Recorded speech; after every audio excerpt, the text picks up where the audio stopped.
Bom dia a todos. A gente só vai aguardar mais uns minutinhos até todo mundo conseguir entrar e a gente já vai iniciar o webinar.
Bom dia a todos.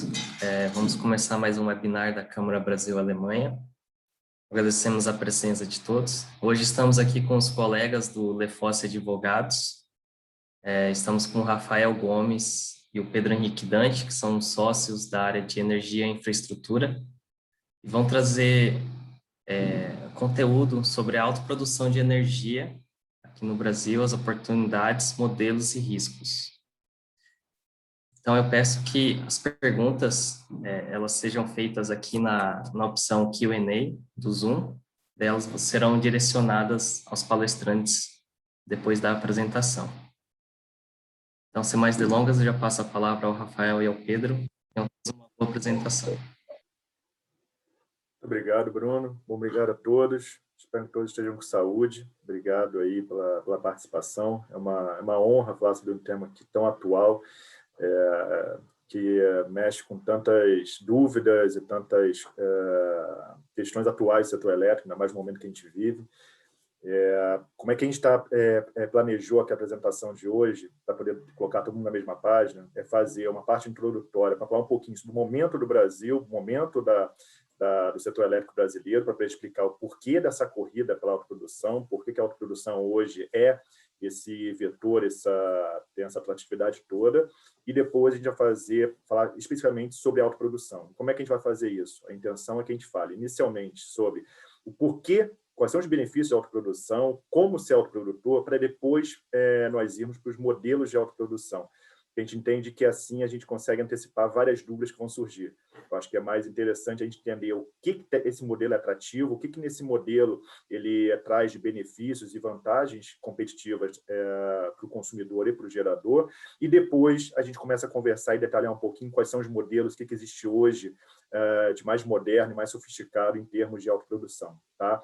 Eu vou compartilhar aqui a tela e vou passar a palavra para o meu sócio Pedro, que vai iniciar com essa parte da visão geral aqui do setor elétrico brasileiro.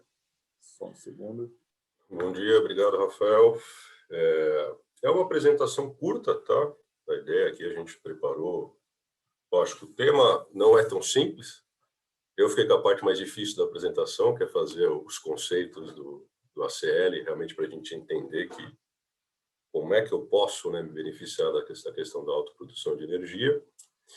E na segunda parte, o Rafael entra mais na modelagem, nos questionamentos. A gente vai passar a apresentação, justamente direcionando para essa segunda parte, para que o Rafael consiga explicar esses conceitos de uma forma mais simples.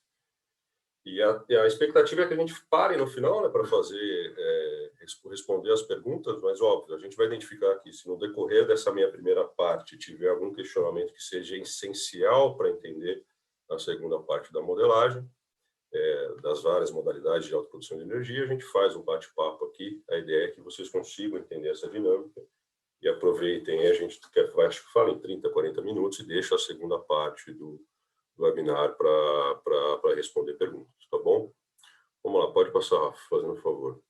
A ideia é fazer uma visão geral do setor de energia, falar dos ambientes de contratação, focar muito em ACL, e aí a segunda parte a gente entrar nessa modelagem de autoprodução de energia. Tá? Quando a gente pensa, né, em autoprodução, o que precisa ter aquele conceito básico na cabeça? Nosso sistema interligado nacional, ele já está quase totalmente conectado, com exceção de 1% do sistema. E a gente tem que ter o conceito que é uma separação clássica do mundo físico do mundo comercial. Então, fisicamente, essa energia ela é produzida, transportada, distribuída e consumida de forma instantânea. Tá?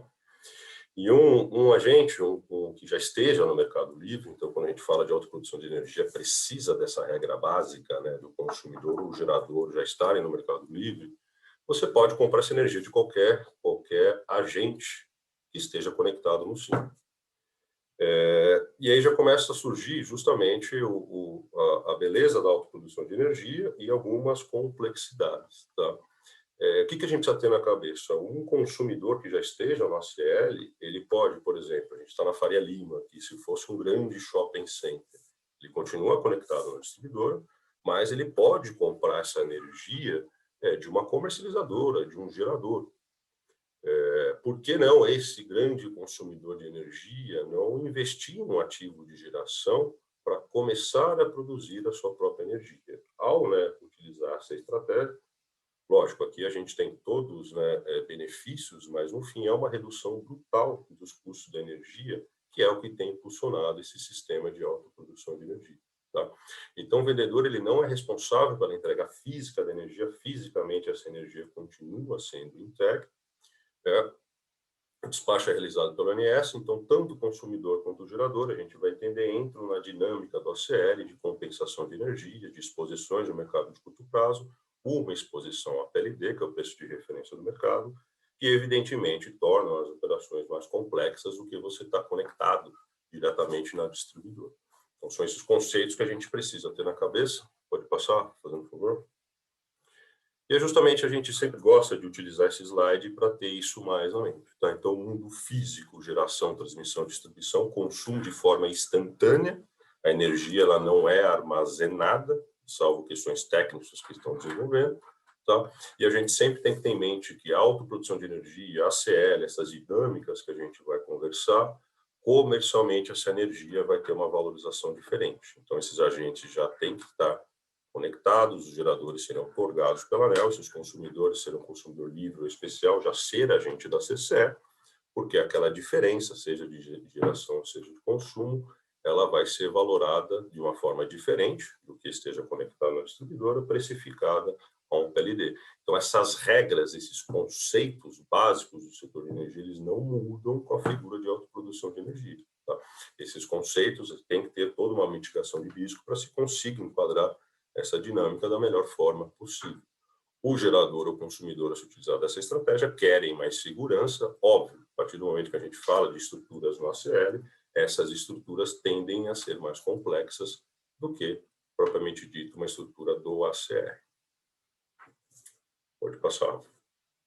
O que a gente percebe? Né? A gente está num momento de transformação muito grande no setor. O setor, a expansão do setor foi muito calcado no ambiente de contratação regulada, onde os geradores participam de leilões regulados, vendem essa energia para as distribuidoras e as distribuidoras entregam para os consumidores, o chamado mercado regulado. Esse mercado sempre foi 70% da dinâmica nossa do setor de energia, e do outro lado, aproximadamente 30%, esse mercado livre está crescendo, né, e um dos motivos dessa expansão de geração focada no ACL é aquela dinâmica onde você tem a liberdade de escolha. Porque hoje a gente tem feito muito autoprodução e esse produto se tornou muito estratégico? Porque a gente teve uma redução das novas tecnologias, principalmente a energia solar, eólica, já vinha reduzindo há muito tempo, onde o preço da energia, de uma certa forma, não é tão vantajoso para o gerador só olhar justamente para a distribuidora. Então, os preços vêm caindo há muito tempo, a gente tem batido recorde de preços mais baixos. Então, o que os geradores começaram a se atentar? Por que não parcela dessa minha usina eu não posso estruturá-la no Mercado Livre?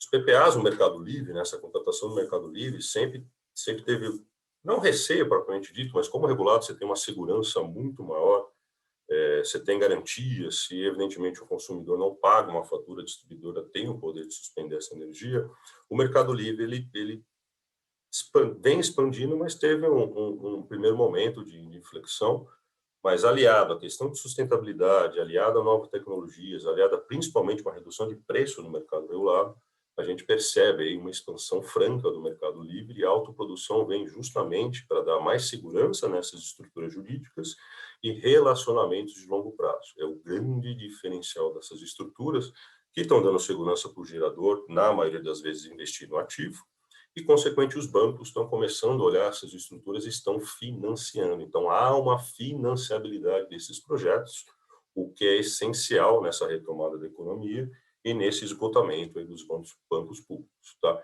E o autoprodutor, seja o gerador ou seja o consumidor, é a mesma regra, que qualquer diferença do consumo da produção de energia, ele será valorado no mercado de curto prazo, valorado a PLD, toda a dinâmica contábil que tem que ser conhecida para atuar no Mercado Livre.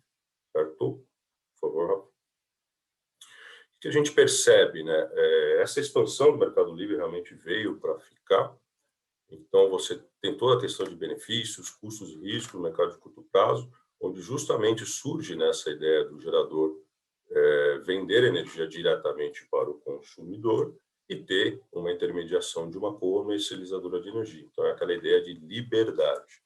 A partir do momento que a CL se tornou uma realidade, os consumidores deixaram de investir em ativos de geração porque é complexo, é custoso, você tem todo o risco, e essa contratação do Mercado Livre, ela meio que estacionou a função da autoprodução.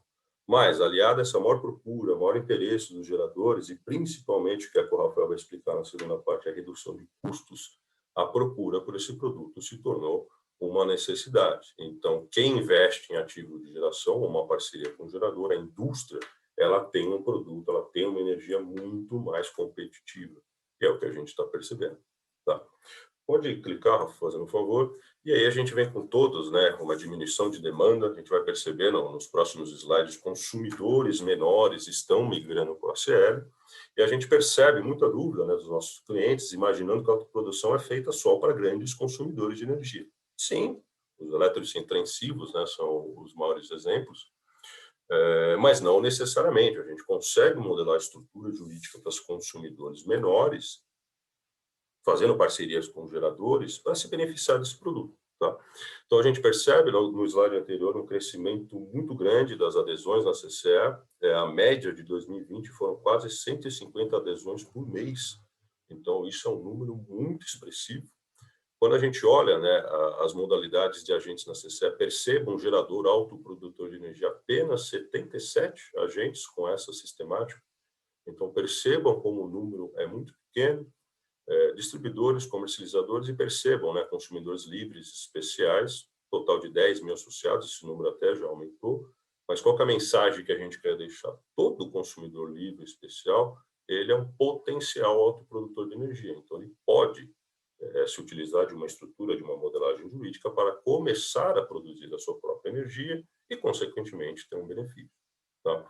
Então, quando a gente olha, né, os ramos de atividades, serviços, matufado, minerais, metálicos, alimentícios, a gente percebe que a grande indústria começou, né, o primeiro movimento a utilizar essa figura da autoprodução, mas consumidores menores, né? Basta você estar no Mercado Livre, basta você cumprir o requisito de adesão no Mercado Livre e você já pode se utilizar dessa estratégia da autoprodução de energia. Tá? Então, era essa mensagem que eu queria passar. E se a gente não tiver nenhuma pergunta específica, acho que teve poucos questionamentos aqui no Q&A, a gente pode passar, Rafa, para fazer a parte, entrar propriamente dita na autoprodução, e aí a gente volta no final respondendo dúvidas, tá bom? E se eu tiver qualquer pergunta aqui interessante que eu veja no chat ou que eu lembre, eu vou fazer a intermediação e vou te fazer essa pergunta, tá bom? Vamos lá. Tá ótimo, combinado. Obrigado, Pedro. Bom, gente, só para a gente ir direto ao ponto e matar a ansiedade, as curiosidades, só para entender, a autoprodução nos últimos 3 anos tem sido a grande estrela do setor elétrico. É difícil você ir num fórum, seja de bancos, seja dos fundos, seja de geradores e consumidores, que você não fale sobre autoprodução. Ah, mas a autoprodução começou hoje? Não, a autoprodução é um sistema super antigo. Só que a gente teve aí fases da autoprodução. A gente tinha desde a cogeração, que a gente tem aí há décadas atrás. Depois nós sabemos que tem grandes indústrias brasileiras que são autoprodutores, os autoprodutores tradicionais, que a gente brinca também que são autoprodutores raiz. E quais são esses autoprodutores? É aquele cara, aquela empresa que ela investiu, ela colocou CAPEX para poder construir sua usina, sua PCH, sua termoelétrica.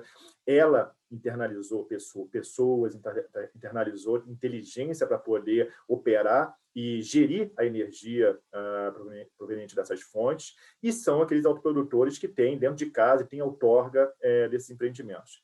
Só que, com o passar do tempo, esse modelo começou a não ser mais, não é um modelo comercializável, como é um modelo que a gente fala que é para poucos. Não são todas as indústrias que têm, 1, apetite, 2, capital, e 3, conhecimento para poder ser um gerador de energia. E muitas empresas não querem isso.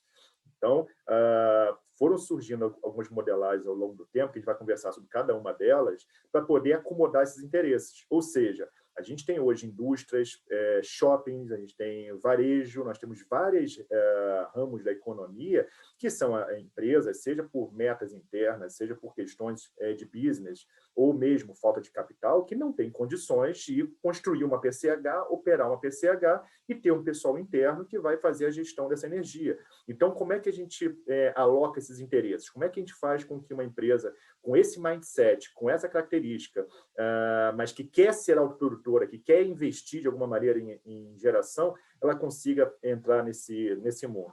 E são esses modelos mais sofisticados, mais criativos que foram surgindo, mas que já alerto aqui, já trago para vocês que nada aqui que a gente vai falar é uma invencionice regulatória, nada aqui é uma lacuna regulatória.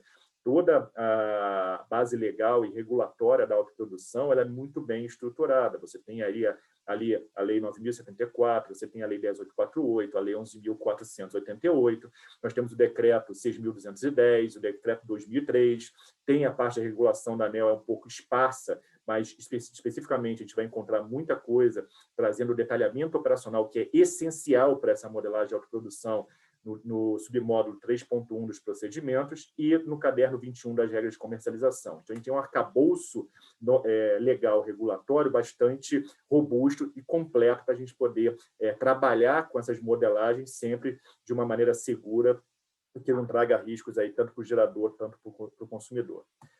Aqui, em seguida, a gente vai começar a falar aqui quais são os interesses, por que se tornar um autoprodutor. E aqui eu vou trazer para vocês algumas características e o que tem, a gente tem visto, tanto de maneira conceitual como prática dos nossos clientes e nas discussões que a gente tem participado, por que uma indústria no Brasil, por que um comércio, por que um shopping center tem buscado ser um autoprodutor. E aí tem diversas questões, algumas delas financeiras, muito importantes, mas algumas são intangíveis e algumas são questões muito atuais. Então, primeiro, a gente tem uma questão de garantia de suprimento. Então, o autoprodutor, uma questão que tem, por exemplo, você pega uma indústria de metalurgia, uma indústria de ferro-ligas, elas não podem ter problema com fornecimento. Uma questão de queda de fornecimento para elas é super relevante. Então, a autoprodução serve para que ela tenha a segurança de que vai ter o fornecimento da energia para poder tocar o seu negócio. Você tem uma questão de meta de sustentabilidade. Isso hoje não é uma questão simplesmente principiológica, é uma questão real. Existem empresas que, por questões de metas, sejam nacionais ou até internacionais do grupo, elas têm obrigação de investir diretamente em energia renovável. E a gente sabe, no Mercado Livre, até para a explicação que o Pedro deu, a gente não tem um elétron carimbado. Então, a gente não tem como a gente registra um CCAL no Mercado Livre, que é o PPA, que é o contrato de compra e venda de energia. Essa energia pode estar vindo de qualquer local do sistema. O elétron não é carimbado. Por mais que seja uma energia incentivada, esse gerador ou esse comercializador que vende energia para a minha indústria, ele pode estar fazendo um mix de energias, um mix de contratos e um mix de geração, que não propriamente esteja vindo uma energia de uma solar, de uma eólica, de uma PCH, de uma biomassa. Com a autoprodução, você consegue ter aí um carimbo e um cumprimento dessas metas de sustentabilidade muito mais eficaz. As diretrizes ESG, que a gente sabe hoje aqui, vamos dizer, são as 3 letrinhas talvez mais famosas e faladas, não só no mundo da energia elétrica, mas no mundo do business em geral. Então, tem os métodos de sustentabilidade, governança, compliance, e tudo isso envolve também você estar vinculado ao empreendimento verde, ao empreendimento sustentável, renovável. E aí a gente entra um pouquinho nas questões mais financeiras que a gente vai detalhar mais para frente, que é redução de custos, abatimento de encargos e redução de tarifa. O que a gente tem aqui nesse pacote, nesses três balões? O autoprodutor, efetivamente, hoje, ele tem a possibilidade não só de reduzir alguns encargos, que a gente vai falar quais são eles, como é que isso funciona, que só para a gente já deixar claro aqui, encargos de CCC, que está dentro da CDE, o PROINFA, encargo de serviço sistema e encargo de energia de reserva. Os dois últimos encargos têm algumas discussões atuais na ANEEL, que a gente vai comentar também um pouquinho, que a ANEEL está tentando reduzir. Desculpa, gente, mas tem alguém com o microfone ligado. Está dando aqui, pelo menos para mim, está dando um pouco som bonito de um passarinho cantando, mas está dando um pouco de tem um passarinho cantando aqui. Agora melhorou. Vai lá. Então, você não só tem uma redução de encargos, a gente vai ver como é que isso funciona numa conta bem simples para advogados, tá? Então, que até nós, advogados, conseguimos entender, e também tem a redução da tarifa. Então, hoje, se você fala, por exemplo, de uma autoprodução por equiparação, que a gente vai entender o que é essa estrutura, a gente está falando que é um autoprodutor que não só ele consegue não pagar CDE, PROINFA, reserva e serviço do sistema, como também ele tem direito a ter a redução da tarifa do fio se ele estiver vinculado a uma fonte incentivada. Então, a gente está falando aqui de uma redução brutal de custo. Mas hoje isso é um incentivo para poder entrar, simplesmente a redução de custo. Migrar para o Mercado Livre já não é um incentivo? É claro que é. A gente sabe que as indústrias migram para o Mercado Livre para poder conseguir competitividade, maior eficiência de preço e uma alocação de custos melhor. Só que, no momento que a gente tem uma onda de projetos de autoprodução saindo do papel, só que no escritório hoje a gente está com pipeline de 2 gigas de projetos de autoprodução saindo do papel. Você começa a ter uma competitividade. Você imagina, a gente tem indústria aqui que o custo de geração de energia é 37%. Se você consegue, com esse pacote financeiro, reduzir 30%, 35% do seu custo de energia, isso quer dizer que, em relação ao seu competidor nacional, é a questão de você permanecer ou sair do mercado. É tão simples quanto isso. Então, hoje não é só uma questão, você une a questão das metas, garantia de fornecimento, mas também uma questão de redução de custo e sobrevivência no mercado essencial. Mas Rafa, por que Claro, deixa eu só ter as perguntas aqui, só para ficar claro. A gente vai disponibilizar a apresentação, tá, pessoal? Não se preocupem. Explica conceitualmente aquela diferença do produtor independente de energia para o autoprodutor, que é uma dúvida aqui que apareceu. Acho legal já estabelecer essa premissa para o pessoal conseguir entender. Excelente. Essa é uma dúvida que surge muito. O que existe a outorga de autoprodução e existe a outorga de produção independente? Bom, eu já vou dar o spoiler para vocês de que hoje a diferença é quase nenhuma. E daqui a alguns meses provavelmente vai ser zero. Por que isso? O que o decreto 2003, a lei 9.074 e toda a regulação da ANEEL traz é basicamente uma equiparação entre as duas outorgas. Por que eu digo isso? Se você é um produtor independente de energia elétrica e, por acaso, a sua outorga, você tem como acionista dessa outorga um consumidor, ou seja, uma indústria ou um prestador de serviço, automaticamente você tem direito a esse consumidor de obter benefícios de autoprodução. Existia no passado algumas diferenças mais sensíveis entre as duas outorgas. Então, por exemplo, você tem um consumidor, uma estrutura de autoprodução, era necessário que você fizesse até mesmo a transição da outorga, e fosse para a ANEEL e pedisse para alterar a sua outorga de produção independente para uma outorga de autoprodução. Para quê? Para que a CCE, na hora que fosse fazer a modelagem nos sistemas dela, seja por meio de AGP, seja por meio de contrato de repasse de autoprodução, seja com modelagem da usina junto da carga, ou seja, modelar a usina junto do ponto de consumo, ela necessitava de uma outorga de autoprodução. Hoje isso não é mais necessário. E tanto isso é verdade que desde a CP 33, que é uma consulta pública muito importante no setor elétrico, que vem desde 2017, que está consubstanciado os seus conceitos no PLS 232, que é vamos dizer, o projeto de lei mais esperado do setor elétrico, que vai trazer diversas inovações no setor. A proposta é extinguir a diferenciação, extinguir os dois tipos de outorga. Vai ter só uma outorga de produção independente que, se você tiver um gerador atrelado a essa outorga vai ser um gerador produtor. Se você tiver consumidores atrelados a essa outorga, você vai ter aí a possibilidade de auferir benefício de autoprodução, ou seja, vai extinguir hoje uma nomenclatura que acaba trazendo dúvida, mas que na prática a diferença é quase inexistente. Tá? Espero que tenha respondido. Caso não tenha respondido, por favor, coloca no chat ali que o Pedro me avisa. Vamos lá, pode seguir. Tá? Agora que a gente já falou para o consumidor a gente tem um benefício brutal, seja tangível, seja intangível, seja uma questão financeira drástica. Mas para o gerador, por que o gerador, qual o interesse dele, qual a motivação do gerador ir para o mercado de autoprodução? Por que ele simplesmente não está com a outorga dele, ele vai vender energia no mercado regulado para as distribuidoras ou vender contratos para os consumidores?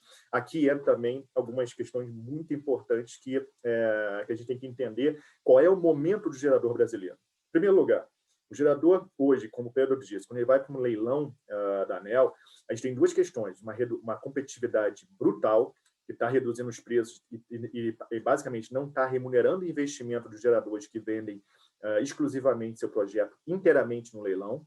Então, o que os geradores têm feito em regra? Eles têm tentado vender uma parcela no leilão. Para quê? Para conseguir o PPA, para conseguir o recebível de longo prazo no leilão, e o restante conseguir o retorno do investimento por meio de contratos no Mercado Livre. Só que aí surgem mais duas questões. Primeiro, que a gente vai entender que esse contrato no Mercado Livre ele tem um preço não tão competitivo quanto um contrato de autoprodução. Ou seja, a gente vai ver que, por meio da equação da autoprodução, você consegue trazer um benefício para o consumidor e para o gerador um preço mais vantajoso com um spread maior. E tem a questão também para o gerador de estar vinculado a um projeto de energia renovável, um projeto de longo prazo, que os bancos têm já visto com muito bons olhos. Então, esses projetos já estão sendo financiados por BNDES, por BNB, e numa estrutura, seja autoprodução por consórcio, seja autoprodução por equiparação, já bem conhecido pelos bancos. E aí, quando a gente olha o mercado hoje, é muito mais fácil você ver um contrato de longo prazo no Mercado Livre atrelado à autoprodução do que um contrato no Mercado Livre simplesmente bilateralmente negociado. É muito mais... existem contratos, e ótimos contratos de longo prazo no Mercado Livre, porém, é muito mais fácil, é muito mais óbvio e é muito mais... tem sido a prática do mercado negociar esses contratos com ganha-ganha que a autoprodução traz. Bom, agora vem a parte da conta e, obviamente, já peço desculpas de antemão pela conta simples, para nós, advogados, conseguimos acompanhar a questão. Por que essa conta é tão vantajosa para o consumidor e por que essa conta também é vantajosa e está trazendo geradores cada vez mais a escalonarem e trazer esse produto para os consumidores? Qual é a vantagem que tem o ganha-ganha nessa operação? Vamos lá, vamos acompanhar. O consumidor hoje, quando ele celebra um contrato com uma comercializadora ou com um gerador no Mercado Livre, vai lá, negocia, faz um leilão reverso de compra, não interessa. O custo dele não é só, vamos dizer, os R$120 o megawatt-hora que ele contrata com o gerador que está lá no CCA dele. Ele assinou o contrato de R$120 o megawatt-hora. Esse é o único custo que ele tem? Não é.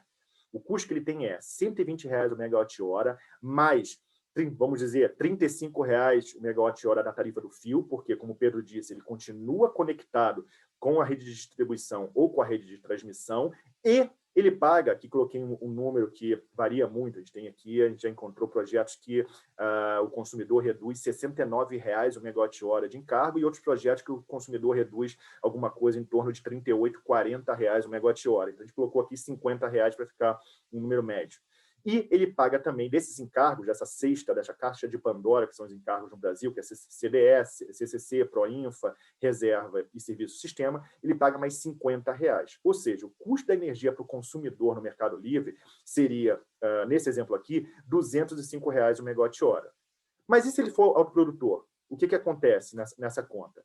Ele vai, se for um autoprodutor por equiparação, ele vai ter, vamos dizer, os R$120 o megawatt-hora daquele contrato, mas a tarifa da rede vai existir, ele vai pagar a tarifa da rede, e ele vai pagar um spread para o gerador. Por quê? Porque o gerador, sabendo que o consumidor vai deixar de recolher R$50 o megawatt-hora, o gerador tem um espaço para poder cobrar um spread adicional, cobrar um pouco a mais, de maneira que o consumidor continue tendo uma redução brutal no seu custo de produção e o gerador consiga vender um CCAL, ou seja, vender um contrato de compra e venda de energia no mercado livre, mais vantajoso para ele do que ele venderia simplesmente um contrato bilateralmente negociado. Tá? Então, no final do dia, para esse autoprodutor, a energia sairia a R$ 165. E para o nosso gerador, ao invés de vender uma energia a R$ 120 o megawatt-hora, ele pode vender alguma coisa, vamos dizer, de R$ 130 o megawatt-hora. Mesmo assim, o consumidor vai ter uma redução de R$ 40 o megawatt-hora. Essa é a mágica da autoprodução. É tão simples quanto isso.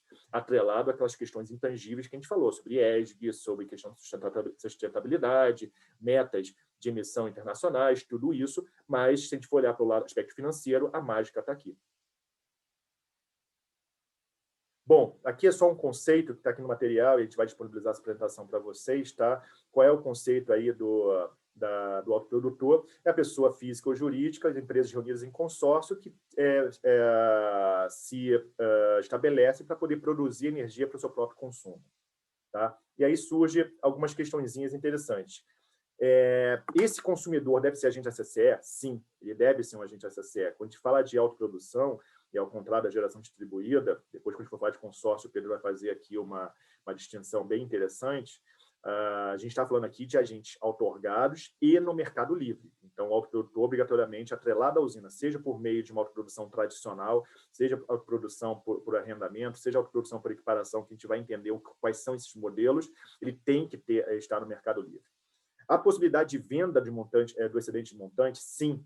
Hoje a gente tem uma autorização genérica. Se a gente for olhar lá o decreto 2003, a lei 9.074, elas citam especificamente que o autoprodutor ele pode vender o excedente de energia conforme a autorização da ANEEL. O que a ANEEL fez? Tem uma resolução 389, que é a resolução que traz os direitos e obrigações dos agentes outorgados. E ela colocou um parágrafo específico dizendo que todo autoprodutor pode vender excedente.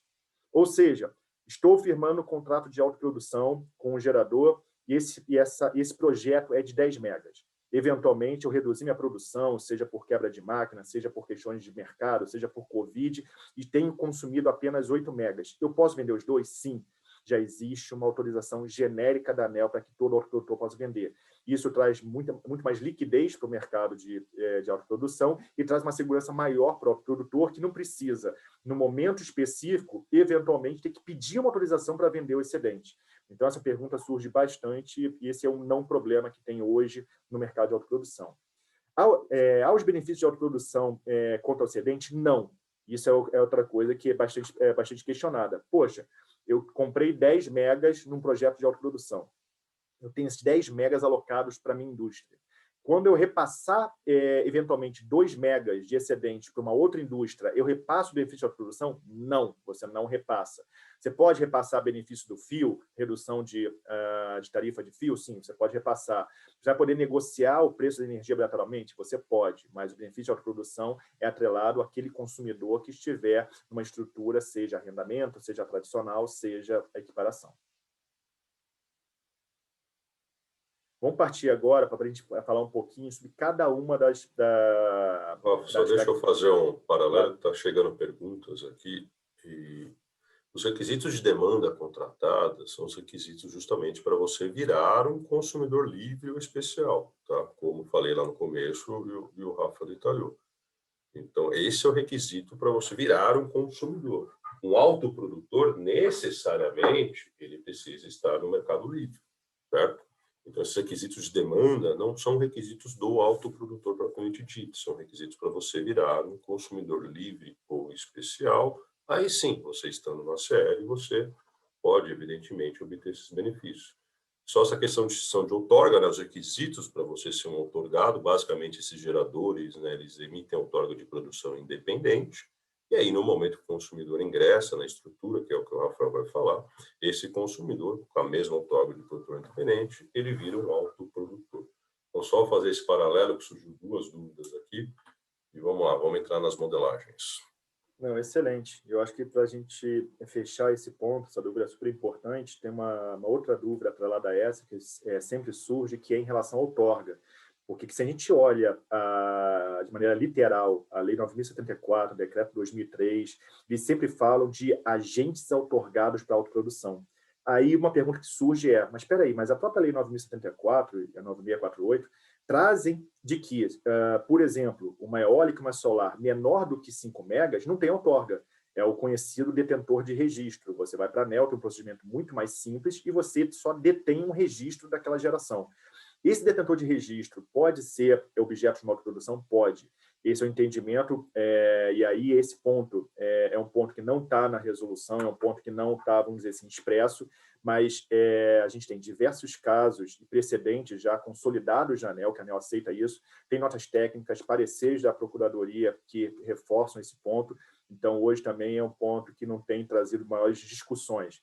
A CCE também, quando recebe uma modelagem de autoprodução atrelada a uma fonte menor do que 5 megas, sem outorga, mas com essa detenção de registro, ela aceita normalmente e ela configura no clique CCE como sendo produtor independente e passível de gerar benefícios de autoprodução.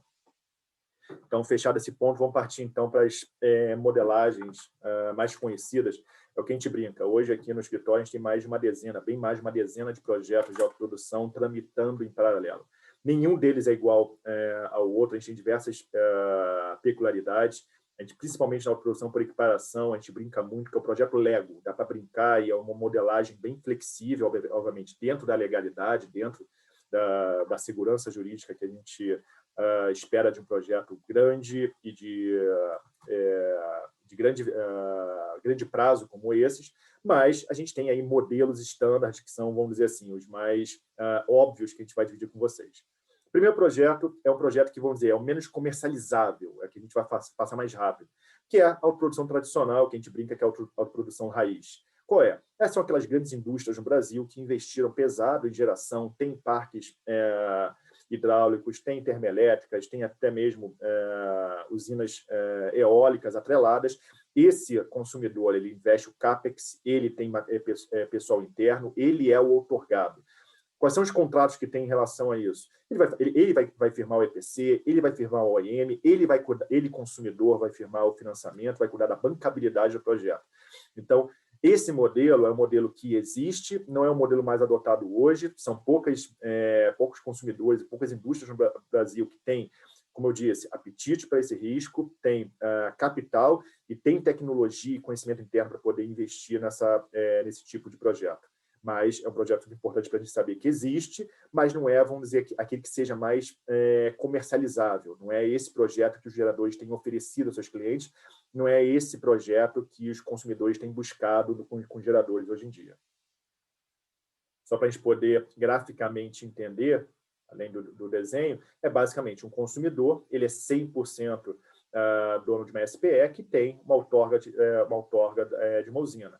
A outorga pode estar diretamente no consumidor? Pode estar, não tem problema nenhum. Só que o que a gente vê na maioria dos casos são grandes indústrias que têm algum tipo de holding para fim de geração, justamente para poder alocar de uma maneira diferenciada ou minimizar um pouco os riscos desse modelo. Tá? Mas isso aqui não é o foco da nossa conversa hoje, porque é um modelo, como eu disse, feito para poucos. Vamos falar agora sobre o arrendamento. O que é o arrendamento? O arrendamento foi uma maneira que a gente viu muito na última década. Foi um passo intermediário entre a produção tradicional e a produção por equiparação que explodiu aqui nos últimos anos. O arrendamento, basicamente, o que é? Você tem geradores que têm apetite, conhecem, sabem construir uma usina, e consumidores que não querem ou não têm o CAPEX, o dinheiro para fazer esse investimento no D0.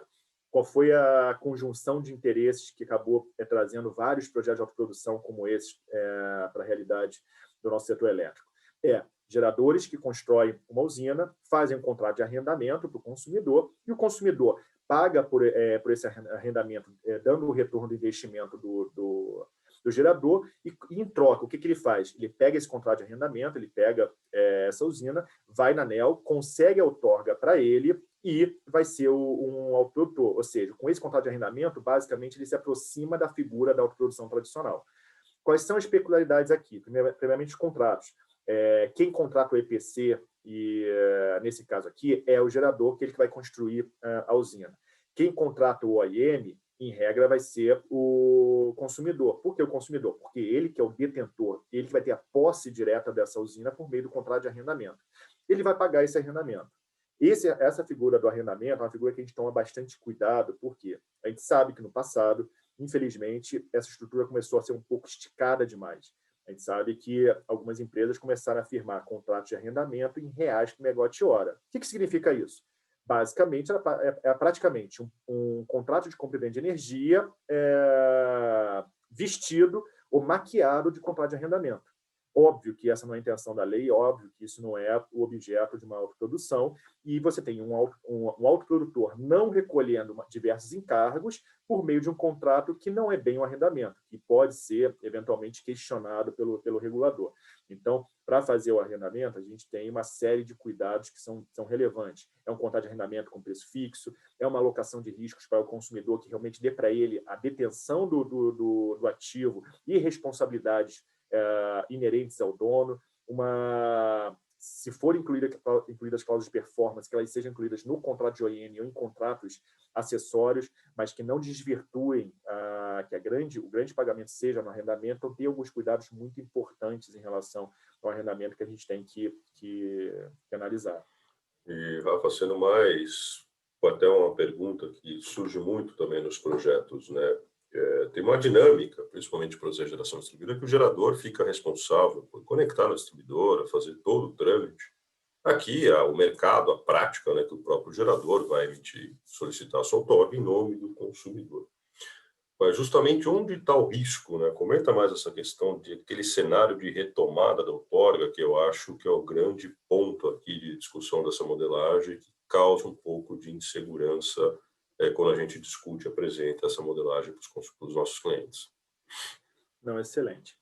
E aqui a gente brinca que na autoprodução, não só na autoprodução para equiparação, mas também no arrendamento, não é só o diabo que mora nos detalhes, é o inferno inteiro. E aqui o que a gente tem aqui nessa modelagem que é muito sensível, tanto para o consumidor quanto para o gerador?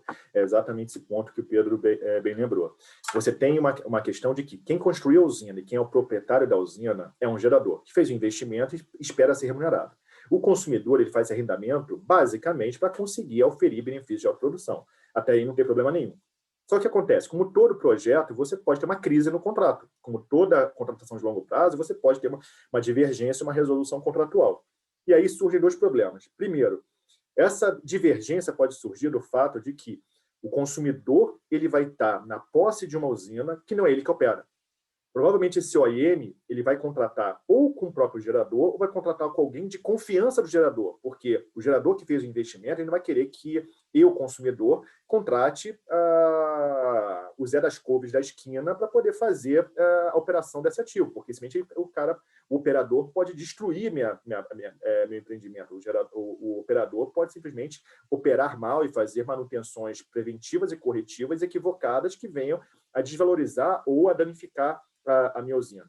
Então, o consumidor está de mãos amarradas, mas qualquer questão que aconteça relativa àquele ativo, é ele que vai responder, em primeiro lugar, regulatoriamente, em relação a ambiental, trabalhista, tudo é o consumidor que responde. Por quê? Porque ele é o agente outorgado. Ele pega o arrendamento e vai conseguir a outorga.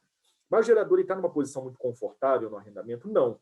Ele também necessita que você, contratualmente, dê alguma garantia para ele, dê algumas salvaguardas, que esse projeto seja viável. Por quê? Imagina, o gerador fez um contrato de 30 anos, de 20 anos desse arrendamento, mas foi ele que investiu todo o CAPEX, ele que pegou o financiamento para poder construir essa usina. Só que a outorga da usina dele está com o consumidor durante o período do prazo do arrendamento. E se acontecer uma crise no contrato, uma resolução contratual, a gente sabe que no momento de crise do contrato, não é aquele momento que você consegue negociar ou ter uma conversa muito sensata e razoável entre as partes. Então, no final do dia, o que você pode ter? O consumidor, que pode entender que a resolução contratual não partiu por culpa ou por fato dele, não devolver a usina. E a gente sabe que no processo de transferência de outorga na ANEEL, quem tem que dar o primeiro passo é o detentor da usina. Então, imagina, o gerador fez o investimento, o consumidor eventualmente ficou inadimplente, o gerador quer a usina de volta e o consumidor se nega a ir na ANEEL e fazer esse primeiro passo. Então, a gente tem que ter uma modelagem contratual que crie camadas de segurança para o gerador, porque senão o projeto não fica viável. Então, você tem que criar garantias específicas em relação à retenção da outorga, você tem que criar cláusulas mandatos bem feitas, que deem essa segurança e deem essa possibilidade do gerador, ou mitiguem os riscos do gerador em relação à retomada do empreendimento. Porque o pior cenário que você pode ter aqui é, eventualmente, você entrar numa arbitragem, essa arbitragem ela se resolve rapidamente em 1 ano, mas durante esse 1 ano o consumidor ficou indevidamente com a sua usina. Ou, ao contrário, você tem uma modelagem onde o consumidor está sendo impactado por riscos ambientais, regulatórias, e você não consegue ter um ressarcimento ou ter um regresso contra o seu gerador. Então, essas questões contratuais nessa modelagem são muito importantes e talvez seja um dos motivos que hoje grande parte dos modelos esteja voltado para a autoprodução por equiparação e uma minoria esteja para a autoprodução por arrendamento, que é um projeto válido, porém exige um pouco mais de cuidado em relação a esses pontos que são bem sensíveis. Boa, vamos passar. Tem mais pergunta, mas aí é naquele slide que a gente faz um resumo de uma matriz de risco, acho que fica mais claro para distinguir os modelos. Vamos seguir. Perfeito. Bom, aqui só a gente fez questão de botar aqui uma parte gráfica para poder também explicar as modelagens, vai ficar no material para vocês, tá? E aí vamos falar agora um pouquinho sobre o consórcio.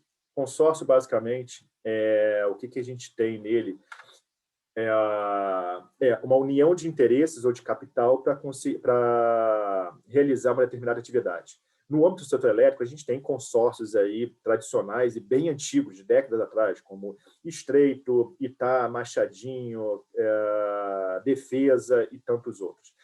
O que se diferencia daqueles consórcios, os consórcios que têm sido firmados hoje, ou têm sido estruturados atualmente?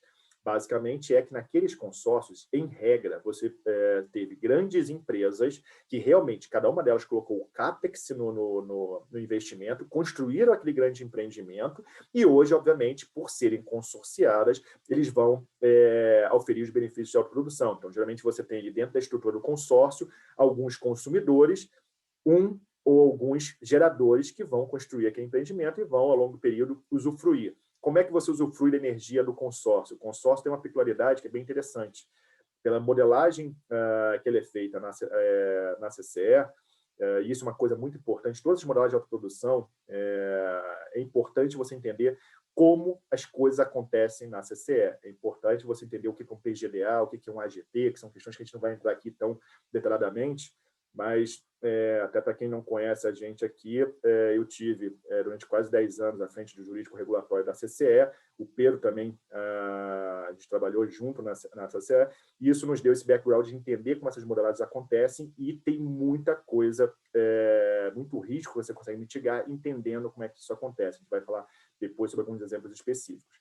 Na parte de consórcio, uma questão de modelagem que é super importante, que é a modelagem tipo 1 e tipo 2.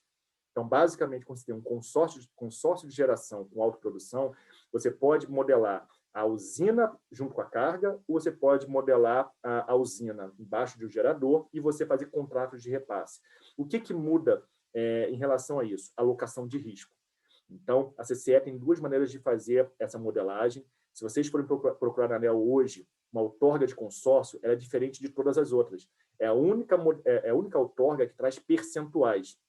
Então, se eu tenho eu e o Pedro como consorciados numa outorga, e eu tenho 30%, o Pedro tem 70%, a outorga da ANEEL sai. A outorga para o consórcio Rafael e Pedro, sendo que o Rafael tem 30%, o Pedro tem 70%. Por que essa informação na outorga é super relevante? Porque quando a gente for na CCE para modelar essa usina, para modelar essa autoprodução, a CCE vai quebrar virtualmente, quebrar contabilmente, é o único caso que a CCE faz isso, essa usina, e colocar 70% sobre o Pedro e 30% sobre o Rafael. Imagina que eu sou o gerador. A CCE tem outro tipo de modelagem, que ela coloca 100% da usina sobre o Rafael e faz um contrato de repasse para o Pedro. Isso tem alguns detalhes operacionais e técnicos que traz toda a diferença, seja a questão de você de oferir benefícios, seja a questão de quem assume todos os riscos perante a CCE, riscos de exposição. Então, tem algumas questões aí mais de detalhes operacionais que são relevantes, mas é importante saber o conceito. O consórcio é uma modelagem onde você tem percentuais específicos, onde tem uma modelagem de CCE super refinada, que você tem que conhecer isso para você, eventualmente, saber os riscos que você está comprando ou os riscos que você não está assumindo nessa modelagem. Tá? É uma modelagem interessante hoje em dia para você pensar numa pulverização de consumidores, uma pulverização racional. E aí eu vou até abrir a palavra para o Pedro para poder fazer um pouquinho de um paralelo com a geração distribuída, que é uma coisa que tem surgido muito essa pergunta, tá? Mas também é super relevante para você entender como é que são os pagamentos. Porque, se a gente for pensar, é uma autoprodução onde cada um coloca o seu CAPEX, mas você também pode criar contratos internos entre as partes, onde você consiga que o autoprodutor não coloque o dinheiro no deserto, que o produtor vai remunerar o gerador por outros contratos, seja um contrato de arrendamento, seja um contrato de OIM, seja um contrato de gestão de projeto. Então, você consegue também ter uma grande mobilidade dentro do consórcio, sendo que o contrato de consórcio em si é um contrato mais engessado. A gente não dá para fazer grandes criatividades sob pena de você ter uma estrutura que pode ser contestada.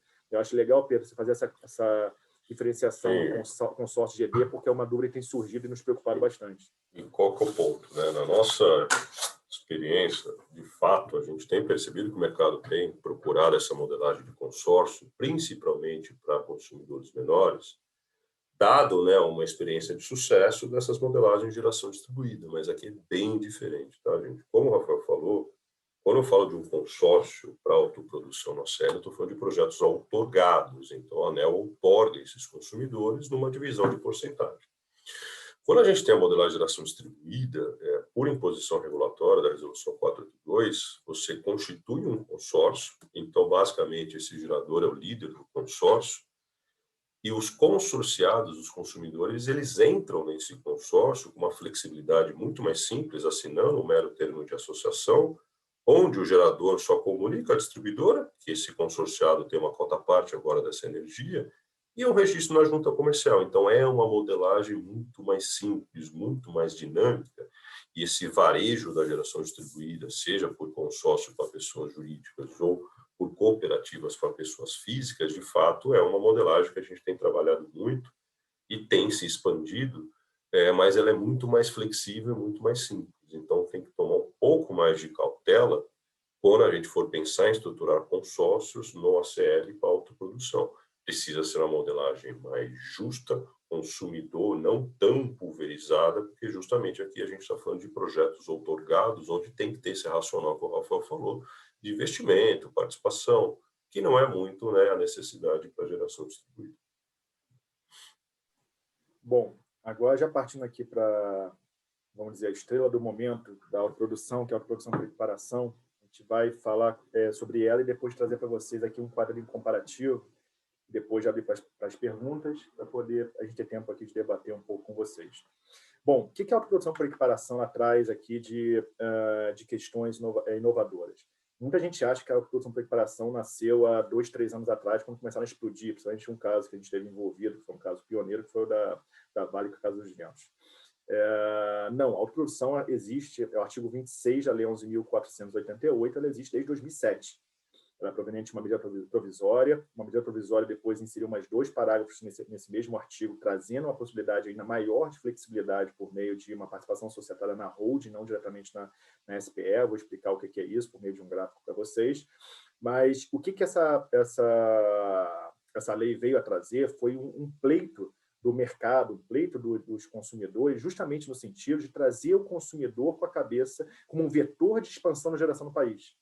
Ou seja, a gente sabe que não são todos os consumidores que têm apetite e capital para fazer a produção tradicional, mas a gente sabe que, ainda mais pela redução da demanda das distribuidoras, redução de preço nos leilões regulados, que você tem uma demanda represada dos consumidores que querem ter uma autoprodução e que podem participar, seja com seu rating, seja com algum CAPEX, para poder auxiliar a expansão da matriz de geração brasileira no mercado livre. E essa lei ela veio justamente nesse sentido. Ou seja, ela permite que um consumidor com uma participação societária no SPE seja beneficiário da autoprodução. E aí, quais são os contratos que a gente entende que são, pelo menos, essenciais nessa operação? E eu vou explicar depois de um gráfico por que deles e por que a gente tem utilizado essa estrutura. Que é um contrato de call option, que é um contrato de opção de compra de ações. um PPA, que é o contrato de compra e venda de energia, um acordo de acionistas e, obviamente, o estatuto da SPE ou da holding que estiver envolvida. As estruturas hoje a grande parte dos projetos tem sido feito com essa estrutura. Tá? Tem projetos feitos com estruturas mais complexas, com outros contratos? Sim. Mas tem uma coisa, eu tive aula de processo civil com grandes processalistas, eu nunca mais esqueço isso. Se você quer criar problema, você pulveriza contratos. Então, você pode fazer uma compra e venda normal com um contrato, você pode fazer uma compra e venda normal de qualquer coisa com um term sheet, mais um contrato de promessa de compra e venda, mais um contrato de compra e venda, mais um contrato de entrega, um termo de entrega do bem. Só que depois, quando você for discutir isso numa arbitragem no judiciário, você tem que fazer uma concatenação contratual, é muito mais complexa. Então, a gente sempre prefere utilizar essa estrutura aqui, a gente vai ver que já é uma estrutura já sofisticada e complexa por natureza. Se você pulveriza essa estrutura em vários contratos, você traz uma dificuldade, não só para as empresas depois gerir, e aí o gerente do contrato dentro das empresas vai querer matar o advogado, porque vai ter vários contratos para poder fazer a gestão deles ao longo da vida do projeto, como depois, quando você tiver uma questão a ser resolvida na arbitragem ou no judiciário, eu posso dar certeza para vocês que uma estrutura com mais contratos vai trazer para vocês uma complexidade maior.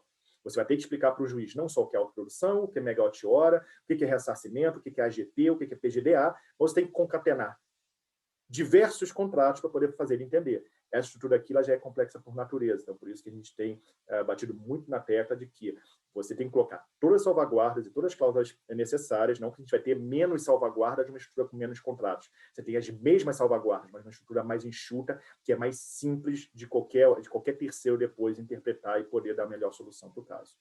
Vamos colocar num gráfico aqui para a gente poder entender um pouquinho melhor o que eu estou falando. Basicamente, que a autoprodução para equiparação ela trouxe? Primeiro, você tem aqui um gerador e um consumidor que podem ser acionistas da holding ou de uma SPE que tem uma usina embaixo. Por que eu coloquei aqui a holding? Que é justamente a alteração que aconteceu em 2015 do artigo 26 da Lei 11.488. E essa alteração permitiu ainda mais flexibilidade. Ou seja, eu posso ter um consumidor e um gerador sendo acionistas de uma SPE, ou eu posso ter um consumidor e um gerador sendo acionistas de uma holding que detém uma SPE de geração.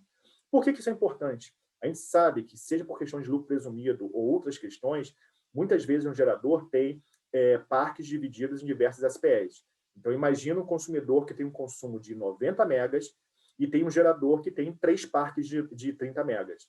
Se eu não tiver uma estrutura com uma holding em cima, eu vou ter que triplicar a estrutura. Eu vou ter que fazer um projeto de autoprodução para cada uma das SPEs. Para quê? Para que eu consiga ter uma autoprodução em cada SPE de 30 para conseguir meus 90 megas de consumo de autoprodução. Então, você consegue maximizar muito melhor o seu projeto se você botar uma holding com 3 SPEs de 30 embaixo, e sendo acionista da holding, você consegue capturar isso. E como é que você captura? Isso é uma questão, vamos dizer assim, essa é a mágica dessa estrutura aqui. Imagina que você tem uma usina, mais uma vez, números redondos para nós advogados não cometermos gafes aqui. Imagina que a gente tem uma SPE de 100 megas, ou seja, você tem uma usina aqui com uma garantia física de 100 megas. E você é um consumidor que ele necessita de 49 megas.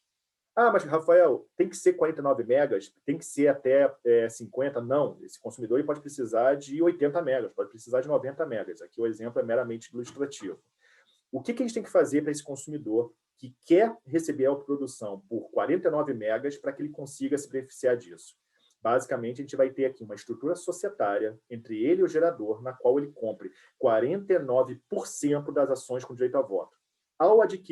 Ao ter a detenção de 49% das ações com direito a voto, ele passa a ter o direito a oferir 49 megas dessa usina de 100 megas. Tá? O conceito é bem simples. Ah, Rafael, mas eu posso ter ações preferenciais, ações ordinárias e ter 49% das ações todas? Não, a lei é clara. São 49% das ações ordinárias. Ah, mas, Rafael, eu tenho ações preferenciais com direitos específicos e também dão direito de veto. Não. A ANEEL não tem esse nível de sofisticação societária. Então, se você levar para a ANEEL uma estrutura dessa, é muito capaz que você perca benefício de autoprodução se você não for muito, vamos dizer, conservador nessa conta aqui. A conta é ações ordinárias, é assim que a ANEEL lê hoje isso aqui, é assim que a CCE lê hoje isso aqui. E tem respaldo legal, então, assim, a gente não é alguma coisa que você vai querer brigar com o regulador ou brigar com o operador do mercado para discutir. E como é que a gente consegue operacionalizar essa autoprodução? Ou seja, beleza, Eu tenho um gerador, esse gerador construiu uma usina, essa usina tem 100 megas, eu quero pegar um pedacinho de 49 megas dessa usina. Comprei 49% das ações com direito a voto. Como é que isso se transforma em autoprodução? Aí vem a beleza do projeto, que é a única autoprodução que existe um PPA. Ou seja, essa autoprodução ela redunda na existência de um contrato de complemento de energia. Entre quem? Entre a SPE e o consumidor. Então, quando você adquire 49% das ações com direito a voto de uma holding ou de uma SPE, de uma usina de 100 megas, você passa a adquirir o direito de ter um PPA carimbado como autoprodução na CCE. Como é que isso acontece na prática? E aí vou passar para vocês por que eu digo sempre que não é o diabo que mora nos detalhes, é o inferno inteiro e às vezes o desconhecimento leva a riscos muito grandes. Você, quando tem essa estrutura societária, você leva para a CCE instrumentos, é um dos únicos casos que tem, a não ser a questão de fiscalização da CCE, que está no artigo 56 do decreto 5163, é um dos únicos casos que você vai levar para a CCE o contrato físico de compra e venda de energia, lembrando que a CCE não recebe os contratos físicos em regra, essa é uma das únicas exceções, e você leva a estrutura societária, ou seja, o registro da compra das ações. A CCE, nesse caso, ela age muito como quase um cartório. Então, basicamente, ela pega a parte societária, olha, tem uma usina de 100 megas, esse cara tem 49% das ações com direito a voto, então eu posso deixá-lo registrar um contrato de 49 megas com um carimbo de autoprodução. Como é que isso é feito? Para fazer isso, a CCE calcula o PGDA da usina, que é o percentual de geração que pode ser alocada para a autoprodução, e abre um flag no sistema, que é o AGP, para que você possa carimbar essa energia. Por que eu digo que a falta de conhecimento do operacional traz riscos absurdos para as partes? Infelizmente, a gente estava numa negociação no início dessa semana, ou no final da semana passada, onde, infelizmente, e a contraparte com uma ótima intenção, mas, infelizmente, talvez advogados com ótimo conhecimento societário, mas não conhecimentos operacionais, estavam sugerindo que esse consumidor aqui fizesse a compra das ações 5 dias antes de começar a vigência do PPA. O que isso redunda? Você, para poder fazer esse operacional na CCE, você tem que fazer o registro das ações, você tem que apresentar os contratos e você tem que ter a CCE abrindo esse flag. Isso passa por um jurídico corporativo na CCE, passa por uma medição contábil, você passa por diversas instâncias na CCE, que tem os prazos no PDC, e você não consegue fazer isso em 5 dias. Ah, Rafael, mas isso é uma questão burocrática, qual o problema? O problema é óbvio. Porque se uma proposta dessa de você estabelecer que o consumidor vai comprar as ações com 5 dias antes do início do PPA passa e você não conhece o operacional, quando começar o contrato, simplesmente esse consumidor não vai ter o benefício de autoprodução no primeiro mês de contrato. Isso, para esse consumidor, é alguma coisa em torno de R$1 milhão mensais. Então, um erro na parte operacional pode trazer um risco absurdo. Não é a intenção, certamente, do gerador, não é a intenção do consumidor, mas você tem que estar atento aqui em detalhes dessa operacionalização, porque você tem um acordo de acionistas super sensível na operação, você tem aqui uma compra de ações que tem uma singularidade muito grande, porque você muitas vezes tem um consumidor que não vai adquirir essas ações com direito a voto pelo preço de mercado. E isso tem acontecido muito. O consumidor ele adquire essas ações com algum desconto. Por quê? Porque ao longo do projeto, ele vai pagar o PPA. Uma dúvida que surge sempre para a gente não, mas espera aí, não seria uma simulação o consumidor comprar essas ações com uma redução? Não. Por quê? Porque a lei é muito clara em estabelecer a exposição de motivos da medida provisória 351, que deu origem a esse artigo 26, é muito clara em dizer que o consumidor tem que entrar como um vetor de expansão da geração, não é necessariamente com o CAPEX, mas muitas vezes com o rating dele, muitas vezes com a participação ao longo do projeto. Segundo, não é verdade dizer que o consumidor, ao não entrar com CAPEX integral no momento da aquisição das ações, ele não está pagando pela autoprodução. Vamos lembrar, essa é a única autoprodução que tem um PPA que o consumidor vai pagar também PPA. Então, imagina, se o consumidor for entrar com CAPEX real pelo valor da usina, ainda for pagar um PPA, na verdade não vai ser vantajoso, na verdade o consumidor está fazendo um péssimo negócio. Então, essa modelagem ela é muito flexível, por isso que a gente fala que dá para brincar com ela. Você vai colocar um pagamento pulverizado do CAPEX ao longo do PPA, você vai colocar o preço do PPA com redutor, porque você vai pagar mais CAPEX no D+1, você vai poder fazer uma série de estruturações, como um retorno garantido para o consumidor. Não vou dar retorno garantido para o consumidor, mas o consumidor vai entrar como meu sócio e vai adquirir exatamente a rentabilidade da usina, que pode ser uma coisa muito boa dentro do projeto. Então, assim, você pode modelar essa estrutura aqui da melhor forma possível. Então, uma estrutura que traz bastante flexibilidade, não é à toa que tem sido aí, vamos dizer, essa campeã de demanda, tanto da parte dos geradores quanto dos consumidores. E isso mostra pela quantidade de perguntas que chegou nessa modelagem, tá? E Rafa, mas acho que até pelo andar, vamos passar, e aí a gente faz aquele bate-papo com matriz de risco. Mas só para complementar o que você disse, é muito comum e tem aparecido aqui, não é o fato do consumidor ter a maioria das ações ordinárias que ele vai controlar o ativo, certo? Ou que ele vai querer controlar. A gente consegue, né? A gente vai contar o santo, mas não o milagre, mas contratualmente você consegue manter a estrutura, né, onde o gerador tenha o controle desse ativo, mesmo não tendo a maioria das ações ordinárias. E isso é essencial também, numa discussão que apareceu aqui, aparece muito, a questão de balanço. O consumidor, ele, ao ser sócio de uma usina, ele não quer colocar no balanço dele. Tá? O gerador, do outro lado, ele quer manter o controle. Então, a gente consegue fazer essa estrutura regulatória, contratual firme, onde a gente consiga conciliar esses interesses, onde justamente mostra, né, que essa modelagem aqui tem sido adotada aí com maior frequência na prática. Tá bom? Vamos passar pelos pontos, aí a gente vai para aquele slide de riscos, e aí a gente abre aqui, porque tem bastante pergunta. Tá bom? Se deixar você falar, você vai ficar falando mais 2 horas, tá? Tem que responder as perguntas aqui, tá bom?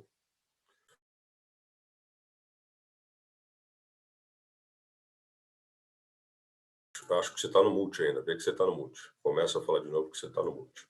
Não, é verdade. Esse aqui é um tema que tem muita coisa para a gente falar, se deixar. A gente vai passar aqui amanhã toda falando, vocês vão cansar aqui da nossa voz. Vamos passar, então, aqui. Aqui é basicamente os riscos. Obviamente, como todo projeto, ele é necessário você ter uma alocação de riscos muito detalhada, muito bem analisada, e não é só um mar de flores. É um projeto que, sim, é um casamento, ele é um casamento de longo prazo, que envolve riscos diferentes para o consumidor que está acostumado, que é a matriz normal dele, e para o gerador existe aí toda um mindset totalmente diferenciado que simplesmente negociar um PPA registrado na CCE. Então, é um outro mundo. E acho que para entender um pouquinho isso, a gente fez aqui uma matriz que é algo que tem, obviamente, que é bem simplificado, tá? Mas traz aí algum tipo de comparação entre as estruturas. Aí a gente vai passando aqui por esses itens, explicando para vocês qual foi o nosso racional para poder fazer essa análise. E a gente abre aqui nos últimos 15 minutos para a gente poder responder algumas perguntas que a gente ainda tem. Eu estou olhando aqui, tem bastante coisa já. Equity. Bom, quando a gente fala pelo ponto de vista do consumidor, a necessidade de colocar dinheiro no D0 para construir a usina, na autoprodução tradicional, é óbvio, o autoprodutor é que tem esse custo. Então, sim, existe para ele.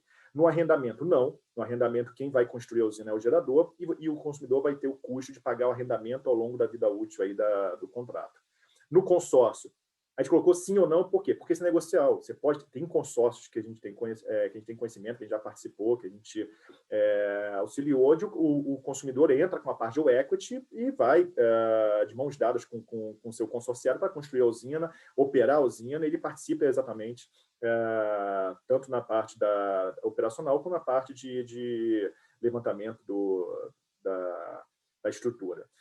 Mas também tem estruturas onde você tem um consorciado que não entra com equity, quando ele paga isso por meio ou de um take de energia, ou ele faz esse pagamento por meio de contrato de arrendamento para o consórcio. Então, é uma estrutura, vamos dizer assim, mais modular nesse sentido.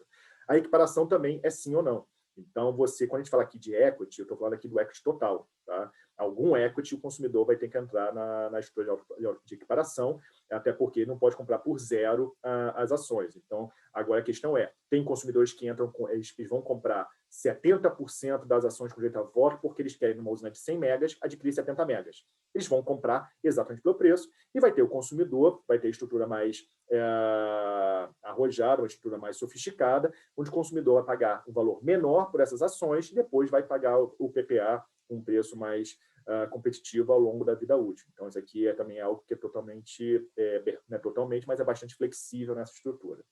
Risco de implantação tradicional, sim. consumidor é óbvio que ele vai assumir esse risco. No arrendamento, o consumidor não assume esse risco. No consórcio, é negocial e segue o mesmo racional do equity, tanto para a equiparação quanto para o consórcio. Risco de operação, na tradicional, sim.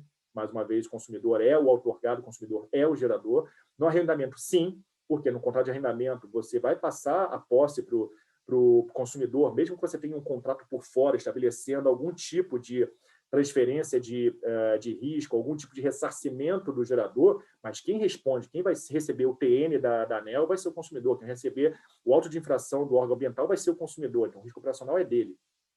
No consórcio, sim, até pela modelagem, principalmente a modelagem tipo 1, que você, como eu falei para vocês, a gente quebra a usina e coloca uma parte da usina embaixo do consumidor, e na equiparação é negocial. Então, você consegue aí mitigar alguns riscos da parte operacional com o consumidor, porque você tem aí uma estrutura societária na qual, a maior parte das vezes, mesmo com poucas ações, o gerador, em regra, é quem vai estar na gestão do ativo. É o gerador que vai estar, mesmo com poucas ações, aí numa estrutura também mais complexa e um pouquinho mais sofisticada, societária, você consegue que o gerador tenha, com poucas ações, a gestão do ativo e ele consiga consolidar.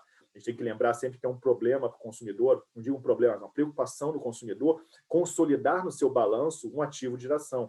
E a autoprodução para equiparação traz esse diferencial. Você, como o entendimento da CVM só consolida no balanço quem tem o controle da sociedade, você acaba tendo uma estrutura na qual você dá poucas ações para o gerador, mas essas ações têm poderes especiais, ele tem a gestão do ativo, portanto, ele é que vai consolidar isso no balanço dele. Existência de PPA, aqui, tanto no tradicional, no arrendamento, no consórcio, não, esse é o diferencial da equiparação. Você tem um PPA, você tem um contrato de complemento de energia. Segurança jurídica, aqui fazendo um comparativo, obviamente isso muda de estrutura para estrutura. A gente já viu alguns Frankensteins aqui em todas as estruturas que, obviamente, você pega aqui uma estrutura de consórcio que é para ter uma segurança jurídica grande, mas que, da forma como é feita, por vezes, faz aí até eu e o Pedro, que não temos muito cabelo, ficar de cabelo em pé, né? Então, aqui, o arrendamento a gente considerou menor do que as outras estruturas, por quê? Justamente porque é uma estrutura que você está alocando uma usina para o consumidor e você tem dois riscos que você não tem como diluir, você não tem como deixar de existir, você vai simplesmente mitigar, que é o risco de retorno da outorga e o risco, se você faz um contrato de arrendamento, não deixa muito claro o preço fixo, que não há reais por megawatt-hora, você tem um risco de contestação no modelo.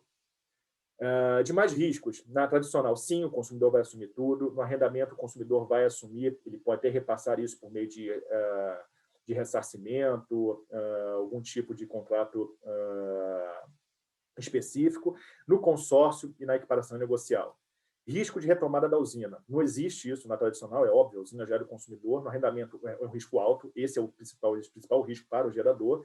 No consórcio é um risco médio, e aí depende muito. Por que é um risco médio? Depende se você está fazendo uma modelagem carga, geração abatendo carga ou geração embaixo do consumidor com contratos de repasse para o consumidor.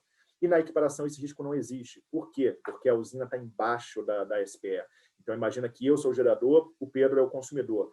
Quando terminar o nosso contrato, tiver uma resolução contratual, não interessa, como a gente brigou, de quem é a culpa, quem vai pagar a indenização, quem vai pagar a resolução do PPA. Importa que a usina vai continuar embaixo da SPE, e se eu sou o gerador que tem o controle, tem a gestão dessa SPE, eu vou continuar tendo a gestão do meu ativo. Tá? Então, esse risco aqui também não existe na equiparação. Bom, gente, eu acho que a gente passou um pouquinho aqui dos 50 minutos que a gente está pensando em fazer a exposição para vocês, tá? É muita coisa, é o que a gente brinca, a gente faz nas aulas que a gente dá sobre isso, e até com os consumidores, com os nossos clientes que a gente conversa.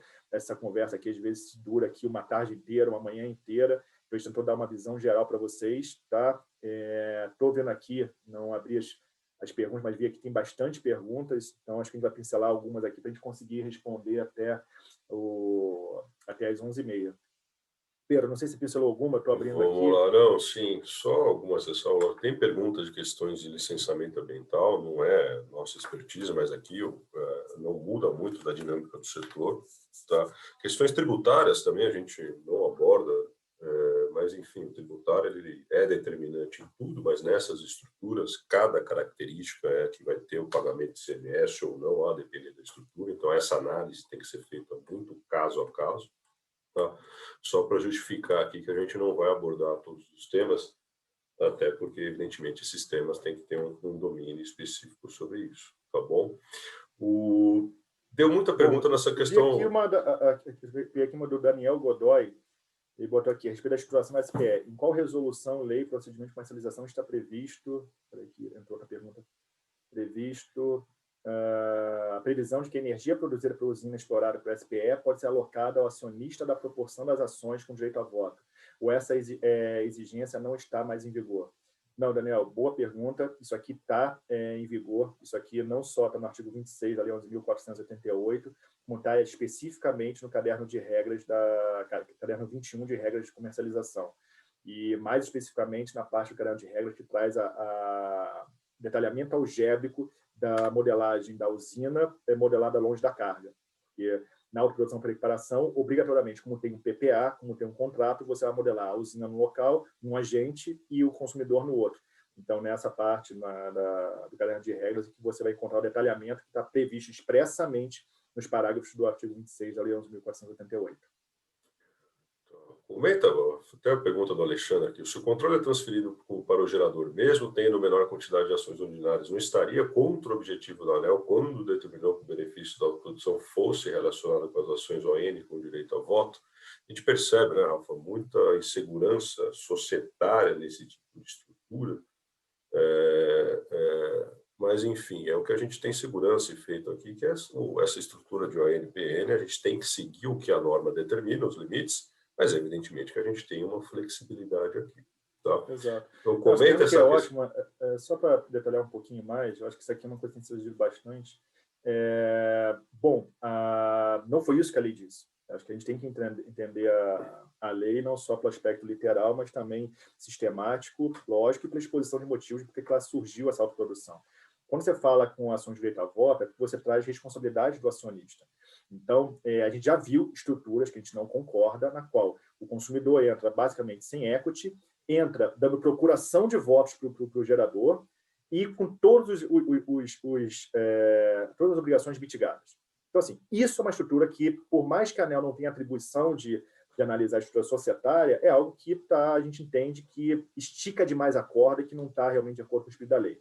O fato de você manter o gerador com o controle da sociedade, de maneira nenhuma, eu acho que nenhum legislador pensou, em algum momento, que você ia ter o consumidor entrar na sociedade e ele gerando SPE. Por quê? Se a intenção fosse essa, não teria por que ter tido a lei. Você voltaria para a autoprodução tradicional e o consumidor simplesmente acharia um parceiro para poder investir algum CAPEX no projeto. Então, você desvirtuaria, ao contrário, você desvirtuaria o que a lei quer. O que a lei quer é realmente o consumidor que entre com responsabilidade, ele auxilie com o rating dele, ele auxilie ou com uma parte do equity, e ele assuma obrigações próprias de um consumidor. Então, essa pergunta que eu acho que é excelente, porque é um ponto realmente que tem trazido muita dúvida aí no mercado, mas é um ponto que a gente está muito tranquilo aqui, de que não. Acho que, ao contrário, na hora que a gente olhar uma estrutura dessa, você perde a razão de ser do artigo 26, inclusive da alteração que ele sofreu em 2015. Foi. Alguma outra, Pedro? Comenta a questão de dividendos, tem surgido aqui também bastante questionamento. Na prática, aí, como é que fica a questão de dividendos? Naquela estrutura onde o consumidor aporta recurso, lógico que ele tem dividendo, mas comenta aquela dinâmica que a gente tem estruturado para dar segurança a essa questão de dividendos também. Sim, isso é bem interessante. Obviamente que eu não vou entrar nos detalhes aqui. Conta o milagre, mas não o santo. O santo, mas não o milagre. O que a gente acontece aqui, essa é uma estrutura que acho que, antes disso, o que a gente tem que ter em mente é que nada aqui, o que a gente faz nessa estrutura de autoprodução por equiparação é basicamente pegar o que há de melhor e mais seguro no mundo societário com o que de melhor no mundo regulatório. Então, a gente não pode em nenhum momento pensar em fazer uma estrutura desse projeto que não funcione do ponto de vista societário. Então, o que a gente faz é pegar o que já existe, o que já é testado no mundo societário e trazer para o mundo regulatório, que é um projeto que realmente se comunica muito nessas duas dimensões. No caso dos dividendos, se você tem um gerador que acaba entrando com a maior parte do CAPEX, entrando com a maior parte do investimento, ele tem que oferir, porque a rentabilidade... Vamos lembrar, eu vou voltar até um pouquinho aqui a apresentação, até no nosso desenho aqui, ó, acho que vai ficar mais claro. O PPA ele é assinado com SPE com o consumidor. Então, como é que o gerador ele ofere o benefício, já que não é ele que vai receber, vai emitir a fatura do PPA? Ele vai receber por meio de dividendos. Se ele colocou a maior parte do investimento, ele tem que receber a maior parte dos dividendos. E como é que a gente faz isso? A gente faz por meio de uma estruturação das ações preferenciais. Então, aqui a gente colocou aqui o X na preferenciais, justamente porque aqui no nosso modelo, a gente não detalhou e não entrou no detalhe de como é o investimento que cada um vai entrar. Se a gente tiver aqui um investimento que o gerador entra com 90% do investimento, por exemplo, 80% do investimento, a gente vai criar uma estrutura de super preferenciais que ele consiga capturar isso de uma maneira satisfatória e ele consiga não ter o dividendo dessa SPE drenado para o consumidor que acabou entrando com um CAPEX menor. A estrutura aqui é uma estrutura já conhecida, a gente tem aí precedentes conhecidos da Azul, da Gol, das super preferenciais, geralmente muito maiores até do que a gente faz nessas estruturas, então é um modelo super societariamente testado e que acomoda essa preocupação que é super importante para quem vai botar a maior parte do capital ter a maior parte dos dividendos. Boa. Acho que a gente tem... Vamos responder mais uma ou outra e a gente encerra. O Anderson aqui, Malaquias, achei legal. Na Lei 10.120, antiga MP, a parte que fala sobre o fim de descontos na energia incentivada destaca a necessidade de manutenção do detentor da outorga do empreendimento durante toda a duração da outorga. Em caso de saída desse sócio, o desconto seria perdido apenas para o gerador ou para o consumidor também? Acho que vale a pena indicar a questão que o benefício é da outorga e como é que a gente tem visto essa dinâmica. Tá. Eu acho que aqui é super relevante também. Acho que foi o Anderson que fez a pergunta, né? Isso aí, Anderson Malaquias. Isso. Mesmo. Em caso de... Não, aqui a gente fala sempre da outorga, tá? A questão da mudança da estrutura societária, ela não entra. Se você tem uma transferência da outorga, você pode entrar nessa discussão. Mas aqui, o que você tem aqui nessa estrutura, acho que tem um ponto interessante para a gente puxar da sua pergunta, qual é? Não, isso não é um risco, mudar um acionista, você não vai perder o benefício, porque a outorga continua com a SPE, tá? Mas tem uma questão que é relevante. Sempre que a gente fala de segurança jurídica, a gente fala que essa autoprodução é uma janela de oportunidade. A nossa discussão não é se vai mudar a legislação, é quando vai mudar. Por quê? Esses projetos, quando entrarem em operação, vão ser diversos consumidores que vão reduzir seu pagamento de encargo e, obviamente, isso vai trazer aí algum tipo de peso para os demais consumidores. Até mais um motivo pelos quais os consumidores estão tentando entrar o mais rápido possível nessa estrutura. Para quê? Para que não seja um daqueles que vai ter que pagar não só os encargos que já paga, como os encargos que vão ficar sopesados para eles. O que acontece? O que a gente sempre diz é, quanto mais cedo você conseguir hoje, na atual legislação, você conseguir estar com essa configuração contratual, já ter o registro do contrato e ter a configuração completa, você consegue ter um argumento de ato jurídico perfeito mais forte. Então, se você daqui a 5 anos você fizer uma alteração, não é exatamente em relação a isso, mas qualquer mudança legislativa que venha a ocorrer, que venha a reduzir benefícios de autoprodução, por exemplo, esse novo parceiro, essa mudança pode enfraquecer uma alegação de ato jurídico perfeito e a segurança jurídica pode ser enfraquecida.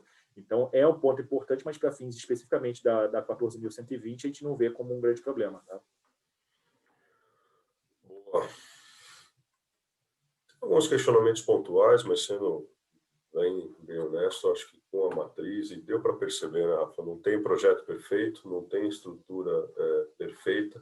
Há aqui um inerente conflito de interesses, né, quando a gente coloca o gerador e o consumidor, mas o que a gente tem visto é que a gente consegue acomodar esse conflito de interesse, e dependendo do tamanho do gerador, do tamanho do consumidor, essas 4 estruturas, né, de autoprodução de energia são viáveis e podem ser estruturadas, e a gente acha que tem perfil para cada tipo de consumidor e gerador. Lógico, com essa ressalva que tem que ser estruturas juridicamente sólidas para justamente não ter nenhum tipo de questionamento.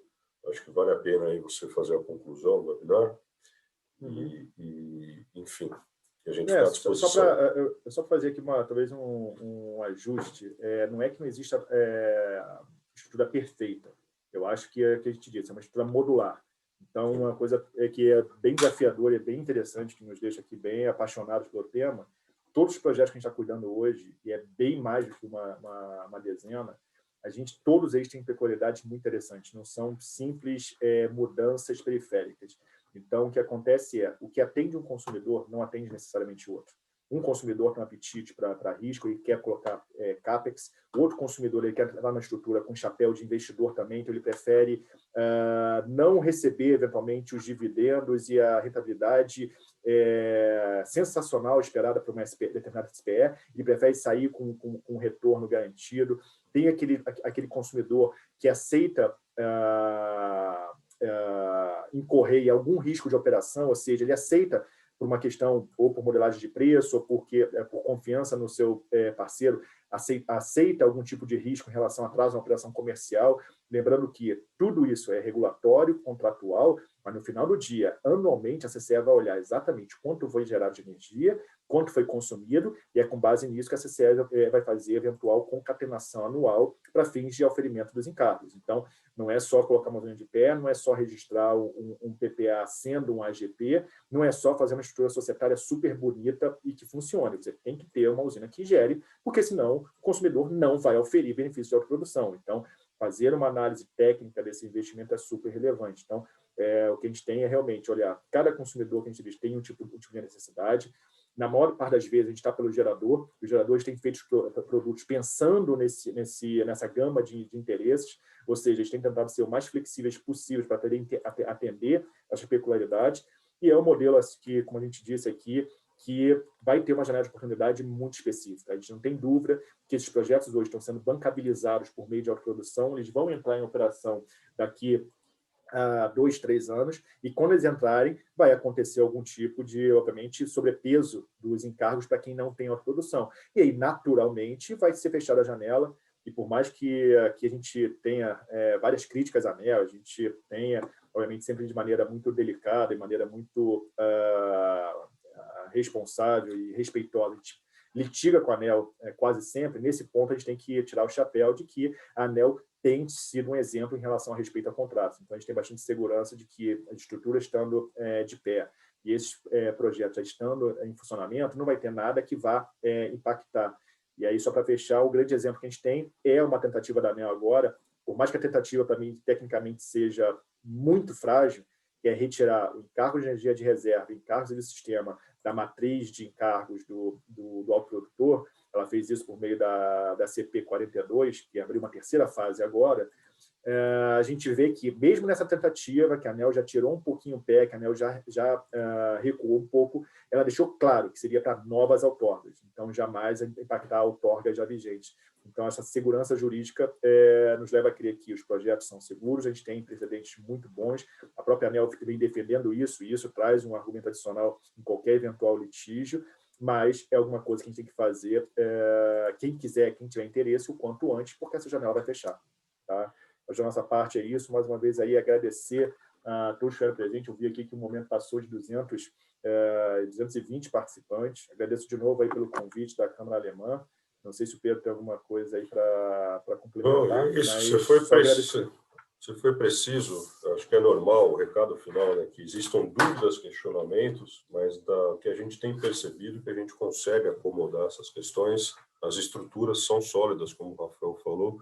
Perfeito o que eu falei no sentido de questionamentos vão surgir, mas a gente tem conseguido conciliar essas duas pontas, e é o que o Rafael falou, tem uma bela janela de oportunidade que precisa ser aproveitada com segurança e fazendo boas estruturas jurídicas. Tá?